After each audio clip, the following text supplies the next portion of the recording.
just so even keel. You watch her at the plate, you just wouldn't know. Belted left center field and on its way to Panama City.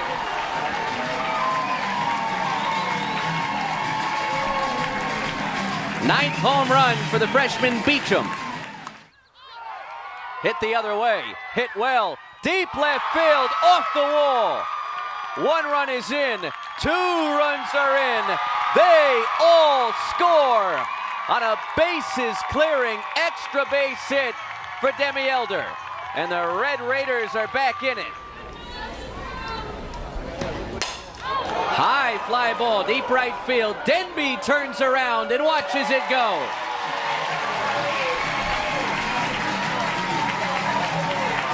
Two-run shot for Torres. Knowles break it open late.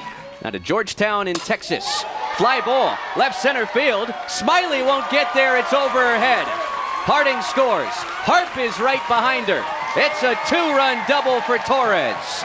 And the Seminoles strike early. Here comes the 1-2.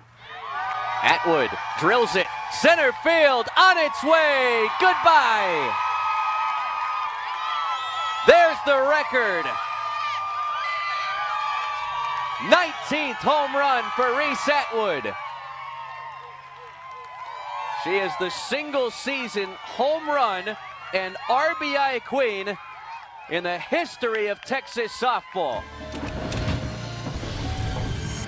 On a warm Wednesday afternoon in Tallahassee, we welcome you to Joanne Craft Field. Twin bill on the docket today. First up, it's game 1 of this scheduled doubleheader. The Alabama State Hornets pay a visit to the 18th ranked Florida State Seminoles. Hi, everybody. Glad you're with us. With Jack Cavavit, I'm Chris Sylvester. Alex Rivero will join us shortly. Florida State, they've seemingly hit their stride at the right time. Postseason about a month away. A team that's won 13 of its last 14 games, and they're clicking on all cylinders. They're pitching well, and they're hitting well of late. Oh, yeah, the story with Florida State all season has been the offense.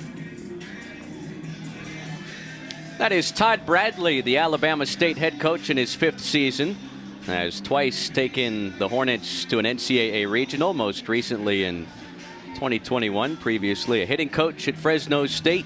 Spent 4 seasons in the Big South as the head coach of the Campbell Camels up in Bowie's Creek, North Carolina. Yeah, really enjoyed our conversation earlier this week with Todd Bradley and love what he's done with the program at Alabama State. Improved his win total every single season. Now this year they were preseason favorites. It's been a little up and down, but we mentioned it before, just trying to find the consistency with this group.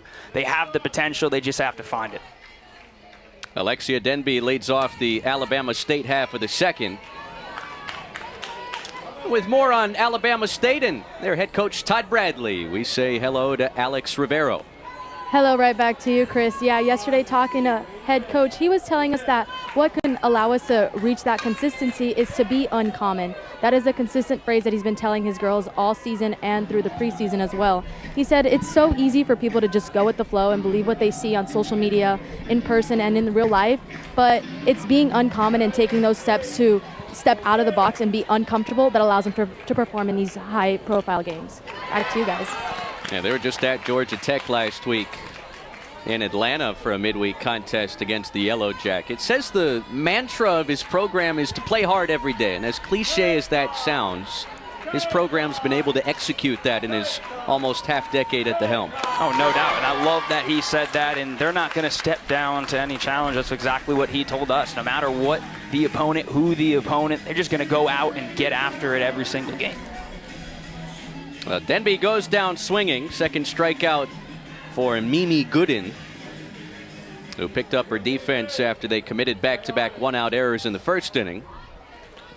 Leah Richardson is hit by a pitch. Richardson, the junior first baseman, plunked for a second time this season. And Bama State has a one-out base runner in the second. Yeah, that one just got away from Mimi Gooden. Trying to keep it inside, and gets Richardson right on that front leg.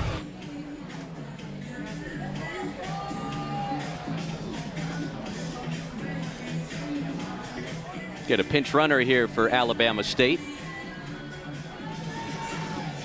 Alora Beverly freshman reserve outfielder, will take the place of Leah Richardson. So without the benefit of a base hit, Alabama State, they've had a few base runners through the first 7 batters here against Mimi Gooden. Stranded runners at second and third in the top of the first inning before Florida State scored 3 times in their half of the first.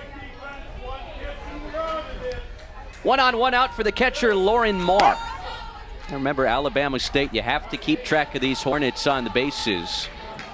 They rank 7th in the country with 104 stolen bases in 122 attempts.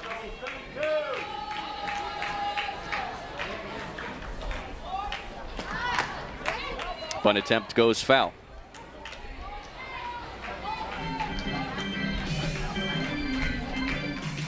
Marr, the senior catcher, starting her 18th game. 264 batting average. Double, a triple, 4 RBIs.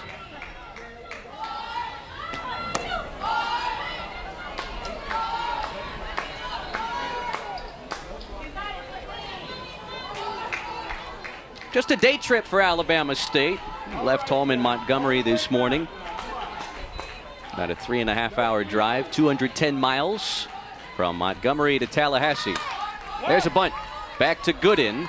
And the underhand flip with the second baseman Hartley covering. 2 outs. It's really what Alabama State is going to try and do, though. Just apply pressure any way they can, able to get a base runner on board, and you're making it interesting for Maddie Fry behind the dish, whether you're going to steal or not, and then able to lay down a bunt and advance the runner here. 2 outs, and Janiyah Boykin will try and make something happen.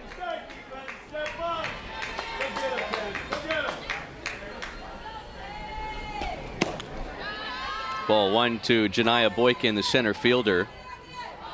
Should mention that the back-to-back Conference Player of the Year in the SWAC, Kendall DeRamus, did not travel with the team today. She is usually the everyday starter in center field. DeRamus is in a doctorate program. Had 4 classes today. Focus for Alabama State is on conference play, and so Todd Bradley, who spoke very highly of DeRamus and what she's been able to do on and off the field. It sounds like she might be even better in the classroom, and we're talking about one of the best players in the history of Alabama State softball. Oh yeah, you love the way that head coach talked about her, and you usually are seeing Kendall and Kendall at the top of the lineup. Recruited Kendall with the hopes or with the thought that Kendall may be gone and graduate. Instead, now she's getting her in PhD, and it's really, really cool to see, you know, the work she's putting in the classroom, but also even if she has to miss a practice, she's still going and getting the work in. Yeah, well said. In this transfer portal era for Alabama State to hold on to the back-to-back Conference Player of the Year says something about Kendall DeRamus and where her focus is. 3-1, and Boykin rolls it to first. Tough play for Rush. She won't win the race. Rounding third and putting on the brakes is the freshman Alora Beverly. First hit for Alabama State, an infield single for the speedy Boykin. Showing off the wheels right there. My Ross is quick herself too, coming in for the ball, but Boykin slaps it down the line and able to just beat out Ross, and now runners on the corners. Kendall Smiley saw just 1 pitch, rolled out to second, leading off the game. Sees 1 pitch here and delivers a run-scoring base hit to right. Her 20th RBI, and Alabama State gets 1 back. Well, that's why she's one of the best freshmen in the country, is Smiley. How about that hit from the freshman? Yeah, she has seen 2 pitches, and she got one she liked there. How about that, going up to get it and just slap it into right field, score a run. Now foul ball slicing out of play off the bat of Jada Gardner, who reached on one of the 2 seminal errors back in the first inning.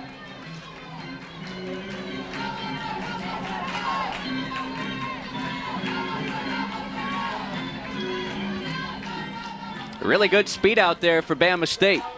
Have to watch out for a potential double steal, even with the left-hand batter up there. Popped up, short left, on comes Mudge for out number 3. But Alabama State, they strike in the run column on a Kendall Smiley 2-out RBI single. It's 3-1 after an inning and a half.